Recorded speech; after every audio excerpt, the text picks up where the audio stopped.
faire un appartement pour faire un appartement et se dire je vais le mettre sur Airbnb et ça va marcher même si 100% IKEA, en fait, on n'ira pas chercher de la rentabilité en faisant ça. Et aujourd'hui, il faut se distinguer en faisant des produits plutôt haut de gamme. On vend sur une localisation, sur des photos et sur des commentaires. On est avec Geoffrey Ishbia, qui représente Check My Guest et qui nous fait l'honneur de nous accorder quelques minutes pour nous parler d'immobilier, de rentabilité, de structuration et de tout ce qu'on aime.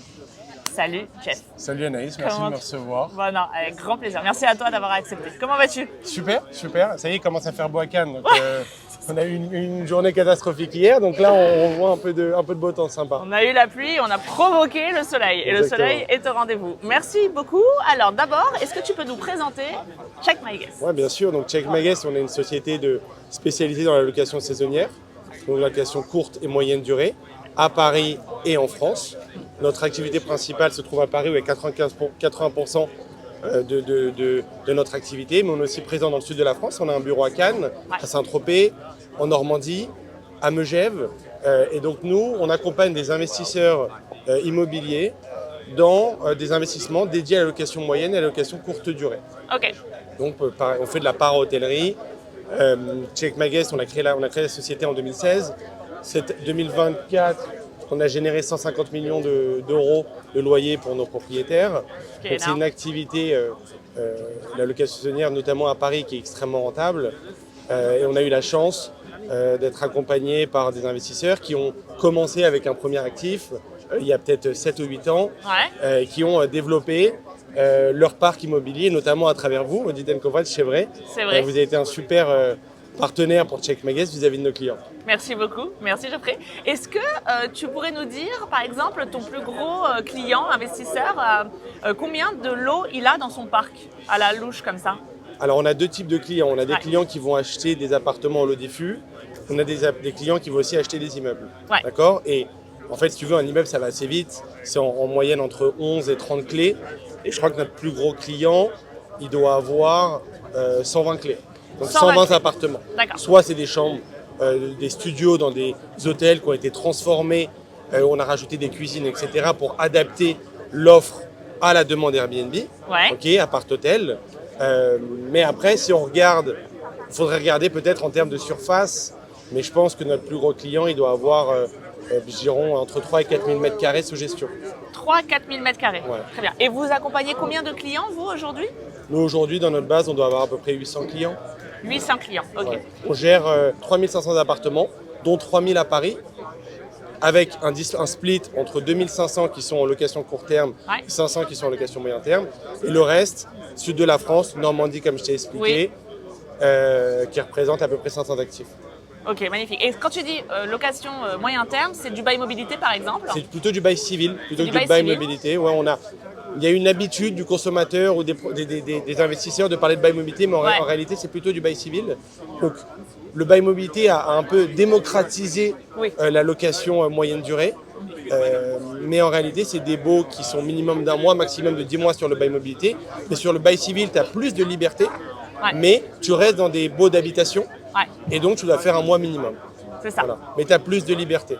Et c'est un business model qui fonctionne très bien, dans le sens où déjà, tu n'as pas un locataire long terme. Donc, tu gardes de la flexibilité sur ton actif, si tu as envie de le garder, de le vendre, de mettre quelqu'un dedans, etc. Et surtout, tu arrives à augmenter les loyers, parce que tu arrives quelque part à déplafonner les loyers qui sont imposés par la ville de Paris.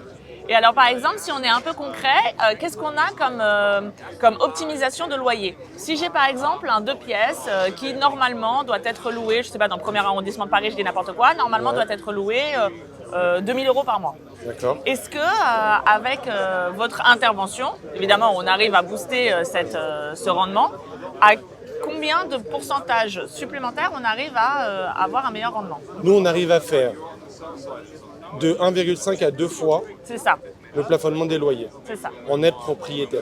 C'est ça. Sinon, en fait, si c'est pour gagner 10% de plus ou 15% de plus, il n'y a pas d'intérêt. Je suis un locataire long terme et je ne me prends pas la tête. Exactement. La différence, c'est que sur le bail mobilité, enfin sur le bail civil, on va avoir des locations qui vont être beaucoup plus chères, mais aussi on a un risque de vacances. Donc l'un dans l'autre, sur l'année, on s'en sort complètement, on arrive à faire 50 à 100% de plus que la location classique. Ce qui est énorme. Ce qui fait aussi que votre business, activité et colonne vertébrale a le vent en poupe ces dernières années. D'ailleurs, ça vous a fait avoir une très belle actualité, si je ne dis pas de bêtises, l'année dernière. Exactement. Vous êtes fait approcher. Est-ce qu'on peut en dire deux mots? Ouais, bien sûr. On s'est fait. En fait, on avait lancé, pour que je te raconte un petit peu l'histoire, mais à la base, on cherchait à lever des fonds. Ouais. On cherchait un peu à se dérisquer, à faire entrer un gros capital pour pousser le modèle Check Magazine dans les grandes villes de France. Ouais. Et on s'est fait accompagner par des super personnes, notamment JP Morgan en banque d'affaires, avec un éventail d'investisseurs potentiels énorme. Nous a approché donc une boîte indienne qui s'appelle Oyo. Et eux, ils n'avaient pas du tout la même strate. Eux, c'était je prends tout ou rien. Okay, et donc, on a décidé d'avancer avec eux. Où on a cédé 100% de nos titres, mais évidemment, on est toujours hyper investi, hyper dans la boîte. Et on aime ce qu'on fait. On est aussi client de Check Magazine en même temps. Donc, si tu veux, nous, on sera toujours dans Check Magazine. Et on aime ce qu'on fait, on a toujours aimé. Ça a été même difficile, tu vois, de se dire de 100%, de lâcher. Ouais. Et en fait, l'intégration qu'on a fait avec eux est exceptionnelle.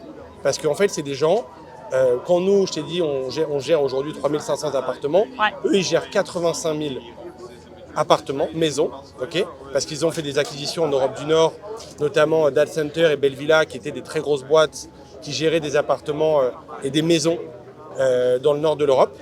Ils ont une très très grosse présence en Asie, bien évidemment, et ils gèrent 20 000 hôtels.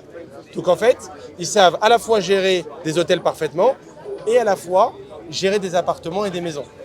Et donc, ils nous ont aidés ce qui a été exceptionnel aussi, c'est que, tu vois, nous, on avait 15 développeurs à l'époque, et on pensait qu'on était une boîte tech. Ouais. Mais quand on a été les voir, les mecs, ils ont 400 développeurs. Donc en fait, ce que nous prenait un mois à développer, ça leur prend 3 jours. Donc en fait, ça va beaucoup plus vite. Donc ça, c'est exceptionnel. Et leur réseau de distribution est bien supérieur à tout ce qu'on peut voir en Europe. Okay. C'est-à-dire que sur les plateformes asiatiques, Europe du Nord, États-Unis, Amérique du Sud, etc., aujourd'hui, on est connecté dans le monde entier. Et il y a un phénomène qui est hyper intéressant. C'est qu'en fait, en fonction de la région du monde, tu as des vacances scolaires différentes. C'est ça. Okay, mais il ne faut pas croire que le monde entier va sur Booking ou sur Airbnb, c'est pas vrai. D'accord. Parfois, et souvent, ils utilisent leur plateforme locale. D'accord. Et sur les plateformes locales, du coup, ils vont chercher, ils savent que quand c'est des vacances scolaires et c'est des périodes qui sont assez chères, ils sont capables de payer le prix. Donc, si tu veux, c'est un effet directement sur le prix. Où en fait, quelqu'un qui est en Amérique du Sud et qui va aller sur Agoda, en fait, moi, sur un mois, par exemple, qui est plutôt une mauvaise saison, février ou novembre, si pour eux c'est de la vacance scolaire, je vais pouvoir louer beaucoup plus cher et améliorer mon prix moyen. Et donc faire bénéficier évidemment Check Magazine et les propriétaires de cette augmentation du prix. Ouais, c'est extraordinaire. Ça veut dire que typiquement maintenant, grâce à ça, si moi j'achète un appartement alors en Italie ou à Varsovie ou en Suède, je sais pas, voilà. On est capable de... On est capable. Alors, je ne vais pas te dire que pour un appartement, on va aller ouvrir une ville. Non, oui. Voilà. Aujourd'hui, la stratégie aussi avec Oyo, c'est de développer le modèle Check Magazine dans les grandes capitales européennes ou les grandes villes européennes. Donc aujourd'hui, on est en train de se développer à Rome. D'accord. Donc on commence à structurer et à rentrer les premiers appartements. Donc c'est hyper intéressant. Est-ce que c'est différent, Rome, de Paris ? Le contexte réglementaire est différent. Ouais. Il y a un tourisme qui est incroyable. Ouais. Il y a aussi, si tu veux, les plus grandes marques hôtelières qui commencent à aller à Rome et qui ont compris que c'était un supermarché. Ils l'ont compris tard, d'ailleurs. Oui, ils l'ont compris tard. L'offre hôtelière à Rome, elle n'est pas belle. Elle n'est pas belle du tout. Elle n'est pas belle du tout. Alors que la ville est extraordinaire. Plusieurs fois, exactement. Donc là, il y a le jubilé cette année, donc ils ont fait énormément de travaux dans la ville, c'est merveilleux, j'y étais la semaine dernière. Ouais. Donc il y a une vraie opportunité et on compte bien la saisir. Moi, je pense que c'est un modèle que beaucoup de gens exploitent dans notre univers, on le sait, mais je trouve que c'est pas suffisamment, j'ai pas l'impression que ce soit vraiment démocratisé. Tout le monde en France n'a pas le réflexe de se dire je vais jumper ma rentabilité grâce à un modèle, à une approche comme celle de la location saisonnière. Ce qui est aussi génial aujourd'hui dans notre offre, c'est qu'on a une offre à la carte. Ouais. C'est-à-dire que demain, nous on travaille avec des clients qui ont un métier à temps plein, qui ont de l'argent, qui veulent investir dans l'immobilier, qui savent sourcer à travers des brokers des deals, qui savent se faire financer également, mais qui n'ont pas le temps de gérer les travaux, gérer le suivi, etc. C'est ça. Et nous, Oyo a aussi racheté une boîte qui s'appelle HMG, qui est gérée par notre associé Cyril Madar, où on fait de la rénovation clé en main. Donc c'est-à-dire qu'on part de la démolition et on livre à la gestion une annonce avec les fourchettes et les couteaux dans les tiroirs. C'est ça, la capsule d'espresso dans la machine. Exactement, avec des prestations vraiment très haut de gamme. Et aujourd'hui, il faut bien comprendre. Alors, il y a beaucoup de personnes qui ont commencé à investir dans les grandes villes, notamment à Paris. Donc évidemment, l'offre a évolué. Et aujourd'hui, il faut se distinguer en faisant des produits plutôt haut de gamme parce que, et ça c'est le conseil que je peux donner, c'est que faire un appartement pour faire un appartement et se dire je vais le mettre sur Airbnb et ça va marcher même si 100% Ikea, en fait on n'ira pas chercher de la rentabilité en faisant ça. Ouais, ça c'est un super conseil que tu donnes.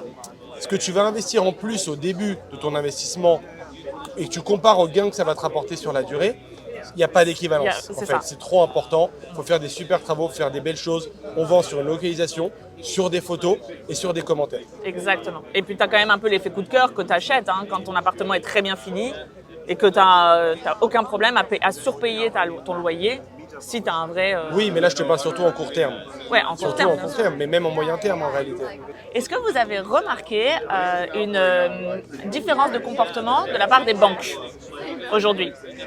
Parce que nous, on va avoir cette approche bancaire, en tout cas cette approche de financement, le principe de leverage, comme tu le sais, cette approche de financement où, alors nous, on recherche aux structures, comme tu le sais, les financements pour nos clients. Moi, ce qui m'intéresse, c'est de savoir quelle est toi ta perception. Est-ce que tu as remarqué que le marché bancaire avait suivi un peu la tendance de l'immobilier ? Est-ce qu'en ce moment, l'immobilier se porte mieux ? Est-ce que tu trouves que les banques suivent cette tendance ? Est-ce que tu trouves que l'immobilier est stagnant ? Est-ce que tu trouves que les banques sont pareilles ? Moi, si tu veux, je vais parler de mon marché à moi que je connais, notamment en location courte durée. J'ai trouvé que les banques ont hyper bien évolué et ont bien compris les enjeux, les rentabilités qu'on pouvait aller chercher et le business model en général. Quand on a commencé, les banquiers ne comprenaient pas. Okay, donc il a fallu leur expliquer. Nous on a été aussi très proches des banquiers en essayant de leur expliquer tout en recommandant des clients.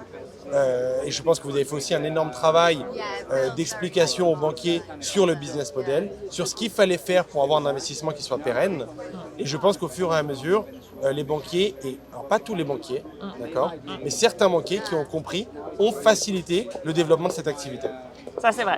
Ils l'ont facilité, notamment grâce à des structurations plutôt agressives, en allant chercher des LTV plutôt fortes, je dirais moyennement fortes. On ne va pas avoir du 100%, ça n'existe pas, mais si on arrive à obtenir du 85-90%, on est déjà très content. Qu'est-ce que tu penses aujourd'hui du marché de l'immobilier ? Est-ce que tu trouves qu'on est sur une pente ascendante ? Est-ce que ça va mieux ? Est-ce que le sourire est revenu ?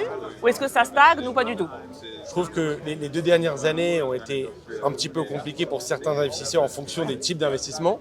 Alors nous, on a eu la chance d'avoir des rentabilités qui étaient toujours au rendez-vous. Donc nos investisseurs n'ont pas réellement souffert.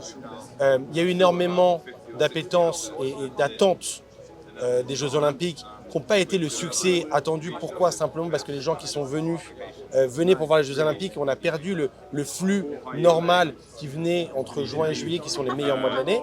Mais on sait qu'on va avoir un super effet de rattrapage en 2025 parce que tous ces gens qui ne sont pas venus visiter Paris vont vouloir venir. C'est ça. Tu avais aussi un phénomène pendant les JO, c'est que tu as beaucoup de particuliers en pensant qu'ils allaient devenir riches grâce aux Jeux Olympiques, avaient mis leurs biens personnels, leur résidence principale en location. Et ça, je pense que ces gens ne le referont pas. Donc, tu veux, tu avais une offre qui avait énormément augmenté. Aujourd'hui, on est revenu à une offre normale. Et on le voit bien là sur le premier trimestre 2025, on fait 30% de plus que 2024. Donc ça montre que ce raisonnement, si tu veux, il est cohérent. Et là, on arrive dans la meilleure période de l'année, c'est-à-dire à partir de mars jusqu'à, je dirais même fin octobre, avec une petite coupure au mois d'août qui n'est pas un excellent mois. Mais là, les plus beaux mois de l'année, c'est avril, mai, juin, juillet. Et on a déjà des réservations. Par rapport à l'année dernière, on a énormément d'avance. Donc c'est hyper rassurant. Et c'est pour ça qu'il faut continuer à investir dans cette classe d'actifs, à mon sens. Et alors toi, en tant qu'investisseur privé, est-ce que tu trouves que les prix ont un peu évolué si tu achètes aujourd'hui à Paris ? Évidemment, moi je trouve que la hausse des taux, alors même si aujourd'hui on a un peu l'effet inverse, a eu un effet sur les prix. Et c'est pour ça que c'est d'autant plus intéressant aujourd'hui d'aller se positionner parce qu'on a vu une petite correction du marché, notamment sur les locaux commerciaux, sur les bureaux. Il est donc temps, il est urgent de réinvestir. Exactement. Et de consommer de la dette. Exactement. Parce que la dette, c'est la vie. Les amis, échange hyper intéressant avec Geoffrey Ishbia. On fait un petit sum-up rapide de ce qu'on vient de se dire. Alors, premier point, comme les prix ont baissé, continuons à investir. Ah voilà. D'accord ? Quand vous investissez et que vous faites vos travaux, faites des travaux haut de gamme pour aller chercher une meilleure rentabilité sur vos investissements à long terme.